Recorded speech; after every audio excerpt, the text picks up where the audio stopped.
নিজেকে শেষ করতে চেয়েছি ৫ থেকে ৬ বার। ৯ বছরের প্রেমকে হারিয়ে এখন কঠিন হয়েছেন এই অভিনেত্রী। ছোট পর্দার জনপ্রিয় মুখ তিনি। বিনোদন জগতে তার রয়েছে ১৭ বছরের অভিজ্ঞতা। কি বললেন অভিনেত্রী? বিস্তারিত থাকছে প্রতিবেদনে। বন্ধুরা, চ্যানেলে নতুন হলে চ্যানেলটি সাবস্ক্রাইব করে রাখতে পারেন।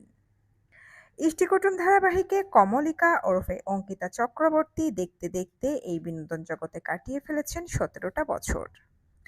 নানা ধারাবাহিকে নানা চরিত্রে দেখা গিয়েছে তাকে। শেষ তাকে দেখা গিয়েছে ইন্দ্রাণী ধারাবাহিকে। অন্যদিকে মুক্তি পেয়েছে তার নতুন ওয়েব সিরিজ 7। ওয়েব সিরিজটি পরিচালনা করেছেন পরিচালক অঞ্জন দত্ত। 7 সিরিজে অঙ্কিতাকে দেখা গিয়েছে একটি অত্যন্ত গুরুত্বপূর্ণ ভূমিকায়। সিরিজ সম্পর্কে কথা বলতে গিয়ে সংবাদ মাধ্যমকে অঙ্কিতা বলেন, অঞ্জন দত্তের সঙ্গে 5টি কাজ করেছেন, এটি তার 6 নম্বর কাজ।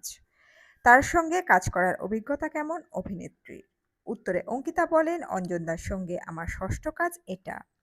আমি এর আগে ওর সঙ্গে ব্যোমকেশে কাজ করেছি, এরপর 7 করলাম। ফলে বুঝতেই পারছেন তার সঙ্গে কাজ করার অভিজ্ঞতা বেশ ভালো ছিল, খুব সহজ ছিল। একদিকে ধারাবাহিক, অন্যদিকে সিরিজ, তার মানে বেশ কাজে কাজে কাটছে তার জীবন। খুশি আছেন। এই বিষয়ে তিনি বলেন, আমি সব সময় খুশি থাকি। আমার হাতে কাজ থাকলেও যেমন আমি খুশি থাকি, তেমনি না থাকলেও কোনো দুঃখ থাকে না। কারণ কাজ ছাড়াও জীবনে অনেক কিছু করার আছে। কিন্তু এই বিনোদন জগতে আসা কিভাবে তাঁর? এই প্রসঙ্গে অভিনেত্রী বলেন, ক্লাস 12-এ পড়াকালীন থিয়েটার করা শুরু করি। আগুনের বর্ণমালা বলে একটা শো করতাম, ওটা দারুণ জনপ্রিয় হয়। এরপরই অফার আসতে শুরু করে, তবে মা সেই সময় অনুমতি দেয়নি কাজ করার। এরপর ক্লাস 12 পাশ করার পর আমি অনেক ঝগড়া করে কাজ শুরু করি। কিন্তু প্রথম 10 বছর আমি আমার কেরিয়ারকে কোনো গুরুত্বই দিইনি। তিনি আরও বলেন, তবে ইষ্টিকুটুমের পর আমার চরিত্র বিপুল জনপ্রিয়তা পায়। সেই প্রথম নিজের কেরিয়ার নিজেকে নিয়ে ভাবা শুরু করি। কিন্তু একই সঙ্গে বুঝলাম আমার আরও প্রশিক্ষণ দরকার। তখন বেনিদি অর্থাৎ দামিনী বেনি বসুর কাছে অভিনয় শিখতে শুরু করি। আমার সেই সফরটা তোলপাড় করা ছিল। কিন্তু তোলপাড় করা কেন? এই প্রসঙ্গে তিনি বলেন, তখন আমার জীবনে একটা একটা করে সব ভেঙে যায়। আমি ভেবেছিলাম মুম্বাই কলকাতা 2 শহরে কাজ করব। এই করতে গিয়ে আমার 9 বছরের সম্পর্কটা ভেঙে যায়। ডিপ্রেশনে চলে যাই, 5-6 বার নিজেকে শেষ করে দেওয়ার চেষ্টাও করি। তখন আমার ওজন কমে 42 কেজি হয়ে গিয়েছিল। থেরাপি নিতে হতো। আমি নিজের মধ্যে ছিলাম না তখন। এর মধ্যে আবার লকডাউন হয়ে যায়। লকডাউন কি বিষয়টা আরও খারাপ করে তুলেছিল? এই বিষয়ে তিনি বলেন, না, এটা যেন সাপে বর হলো।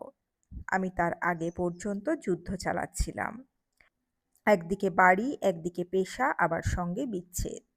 এই সময়টা আমার জীবনকে ঘুরিয়ে দেয়। বর্তমানে অভিনেত্রী প্রান্তিক বন্দ্যোপাধ্যায়কে বিয়ে করে সুখী দাম্পত্য জীবন কাটাচ্ছেন। নতুন প্রেম আশায় জীবন কতটা বদলালো তার। অঙ্কিতার কথায়, প্রান্তিক আমার জীবনের একটা বিশ্বাস। আমার সঙ্গে ও গোটা সময়টা ছিল। আমি ওকে এতদিন যেভাবে পেয়েছি সেভাবেই পেতে চাই। স্বামী তকমা দিয়ে দূরে সরিয়ে রাখতে চাই না। উনি নিজেই বলেছেন, কেরিয়ারে 10 বছর অতটা গুরুত্ব দেননি। যদি দিতেন তাহলে আজকের ছবি কি অন্যরকম হতো? এই বিষয়ে অভিনেত্রীর সাফ উত্তর, না, এই 17 বছরে আমি কোনো বড় ব্যানারে ছবি করিনি। আমি আসলেই নিজের শর্তে কাজ করি। আমার নাম কেউ যখন নেয় সেটা সম্মানের সঙ্গে নেয়। আমি এটাই চেয়েছিলাম। ভুয়ো জীবনযাপন দেখানোর ইচ্ছা নেই কাউকে। অন্যের থেকে বিলাসবহুল ফ্ল্যাট, গাড়ি পাওয়ার থেকে সিরিয়াল করা, টাকা জমিয়ে ভালো কাজ করা অনেক ভালো। আমি এখনো ভাড়া বাড়িতে থাকি। প্রতিটা জিনিস নিজের টাকায় কেনা। আমি আমার জীবন কেরিয়ার নিয়ে গর্বিত। তো বন্ধুরা, এই আপডেটে ছিল এতটুকুই। দ্রুত ফিরে আসছি নতুন কোনো পর্ব নিয়ে। অজানা গল্প চ্যানেলের সঙ্গে থাকার জন্য সকল দর্শক বন্ধুকে অসংখ্য ধন্যবাদ। দেখতে থাকুন, চোখ রাখুন অজানা গল্প চ্যানেলে।